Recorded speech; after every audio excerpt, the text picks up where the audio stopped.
Hi friends, तर आज मी तुम्हाला दाखवणार आहे गरमागरम आणि कुरकुरीत अशी पालकची भजी कशी बनवायची ते। तर इथे मी तुम्हाला थोड्याशा वेगळ्या पद्धतीने पालकची भजी बनवून दाखवणार आहे। त्यासाठी व्हिडिओ पूर्ण बघा, अजिबात व्हिडिओ स्किप करू नका। तर पालकची भजी बनवण्यासाठी इथे मी एक जोडी पालक छान असा नीट करून घेतलाय बघा। आता मी याला छान अशा कट करून घेणार आहे। बघू शकताय मी अशा पद्धतीने छोटे छोटे आकारात पालक कट करून घेतीये आणि नंतर याची भजी बनवणार आहे। तुम्हाला जर असा पालक कट करून याची भजी नको असतील तर तुम्ही बघा पालकचं जे एक मोठं पान असतं तेच पान बघा बेसनच्या बॅटरमध्ये बुडवून डायरेक्ट तेलामध्ये हलक्या हाताने सोडू शकता आणि तशी सुद्धा भजी तुम्ही बनवू शकता। पण इथं बघा मी पालकची छान अशी गोलाकार भजी बनवणार आहे। बघू शकताय मी अशा पद्धतीने पालक सगळा कट करून घेतलेला आहे। आता पालक मी 2 ते 3 पाण्याने स्वच्छ धुवून घेणार आहे। जसं की मी प्रत्येक व्हिडिओमध्ये सांगते, पालेभाजीला भरपूर अशी माती लागलेली असते, त्यामुळे कधीही कुठलीही पालेभाजी करताना 2 ते 3 पाण्याने स्वच्छ धुवून घ्यायची। तर बघू शकता इथं मी पालक बघा छान असा स्वच्छ धुवून घेतलेला आहे बघा। तर बघू शकता यामधले मी पूर्ण पाणी काढून घेतले। आता यामध्ये बघा मी अंदाजे बघा एक मोठी वाटी बेसनचं पीठ घेतलंय आणि त्याच सोबत अर्धी वाटी मी तांदळाचं पीठ घेतलंय। इथं तांदळाच्या पिठाऐवजी तुम्ही कॉर्नफ्लॉवर सुद्धा यूज करू शकता किंवा दोन्ही नसेल तरी काही यूज केलं नाही, फक्त बेसनची भजी बनवली तरीही चालतील। त्याच सोबत यामध्ये मी 1 चमचा ओवा घेतलेला आहे। ओवा मी हाताने क्रश करून घालतीये। ओवा घातल्यामुळे बघा आपल्या भजीला मस्त अशी टेस्ट येते बघा।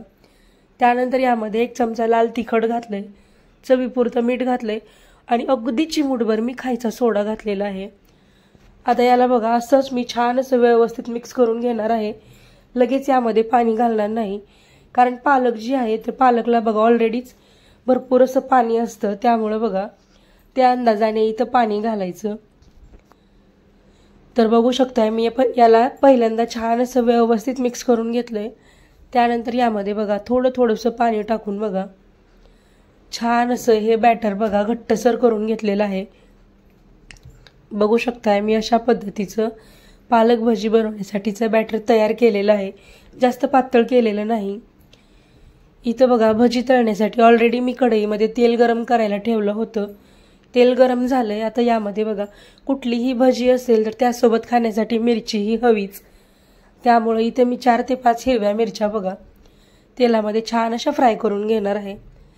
तर मिरची मी बघा मिरचीला थोडंसं कट केलंय आणि नंतर मिरची तेलामध्ये फ्राय करण्यासाठी सोडलेली आहे बघा।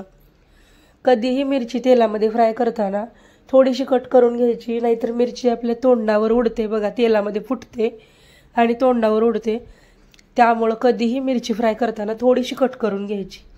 इथं आपली मस्त मिरची फ्राय झालेली आहे। आता आपल्याला बघा यामध्येच हलक्या हाताने भजी सोडून घ्यायचे। तर बघू शकता इथं मी हातानेच भजी सोडून घेतीये। जास्त मोठीही नाही किंवा जास्त छोटीही नाही, मीडियम साईजची मी भजी सोडून घेतीये। इथं भजीचा आकार तुम्ही तुमच्या आवडीनुसार बदलू शकता किंवा तुम्ही गोलाकार करू शकता। तर बघू शकताय मी अशा पद्धतीने एक एक करून भजी छान अशी तेलामध्ये सोडून घेतीये। इथं मी कढई थोडीशी पसरट घेतलीये, त्यामुळे यामध्ये बघा भजी जास्त बसतायत। तर बघू शकताय भजी मी सोडून घेतलेत। आता झाऱ्याने बघा मी हलक्या हाताने भजीवरती छान असं तेल सोडून घेतलंय वरच्या साईडने सुद्धा। त्यानंतर भजी मी मस्त अलटून पलटून घेऊन मीडियम गॅसवरती छान अशी कुरकुरीत होईपर्यंत फ्राय करणार आहे। इथं मी भजीमध्ये बघा अगदी चिमूटभर खायचा सोडा घातलेला आहे। सोडा सुद्धा ऑप्शनल आहे, तुम्हाला आवडत असेल तर घाला किंवा नाही घातला तरीही चालेल। इथं बघू शकताय आपली भजी मस्त अशी फ्राय होत आलेली आहे। मस्त हलकासा रंग सुद्धा चेंज झालेला आहे। मी आता 1 मिनिटासाठी ही भजी बघा परत एकदा छान फ्राय करून घेणार आहे। बघू शकताय मस्त आपली भजी फ्राय झालेत। आता ही भजी मी एका प्लेटमध्ये काढून घेते आणि सेम त्याच पद्धतीने बघा बाकीची राहिलेली जी भजी आहेत ती सुद्धा मी बनवून घेणार आहे। त्याच कढईमध्ये बघा मी एक एक करून परत एकदा राहिलेली भजी सोडून घेते। भजी फ्राय करताना बघा पहिल्यांदा मी तेल छान असं गरम करून घेतलंय, त्यामध्ये भजी सोडून घेतलेत। त्यानंतर गॅसची फ्लेम अगदी मीडियम केली आहे हाय मीडियम गॅसवरती मी ही भजी कुरकुरीत होईपर्यंत फ्राय करणार आहे। तुम्हाला जर अगदीच कुरकुरीत भजी नको असतील तर तुम्ही बघा फुल गॅसवरती सुद्धा भजी फ्राय करून घेऊ शकता। अगदी 2 मिनिटात भजी फ्राय होतात। पण जर कुरकुरीत भजी हवी असतील तर गॅस मीडियमच करायचा आणि त्यानंतरच भजी फ्राय करून घ्यायची। गॅस मीडियम केल्यानंतर भजी फ्राय करण्यासाठी थोडा वेळ जास्त लागतो, पण भजी मस्त कुरकुरीत होतात आणि खायला सुद्धा खूप सुंदर लागतात बघा। तर अशाच पद्धतीने बाकीची राहिलेली भजी आहेत ती सुद्धा मी फ्राय करून घेते बघा।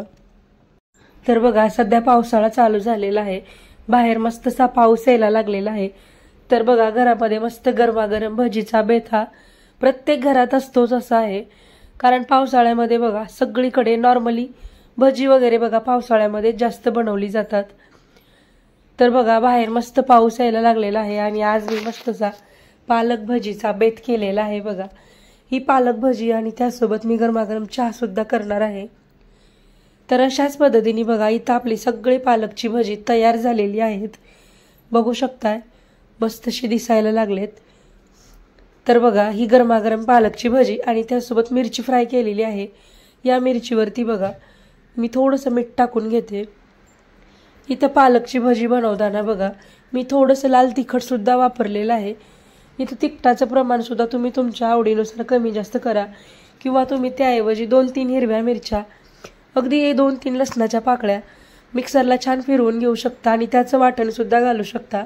ते घालून सुद्धा पालकची भजी खूप सुंदर होतात बघा। इथं मी लाल तिखट घातलेलं आहे बघा। तर बघू शकताय मस्त आपली गरमागरम पालकची भजी तयार आहेत।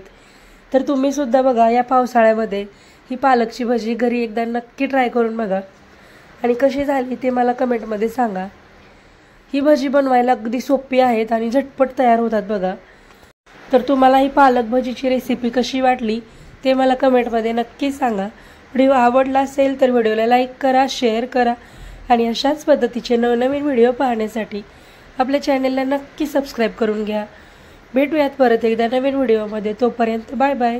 आणि तुम्हाला यानंतरची कुठली रेसिपी पाहायला आवडेल ते सुद्धा मला कमेंटमध्ये सांगा, ती रेसिपी दाखवण्याचा मी नक्की प्रयत्न करेन।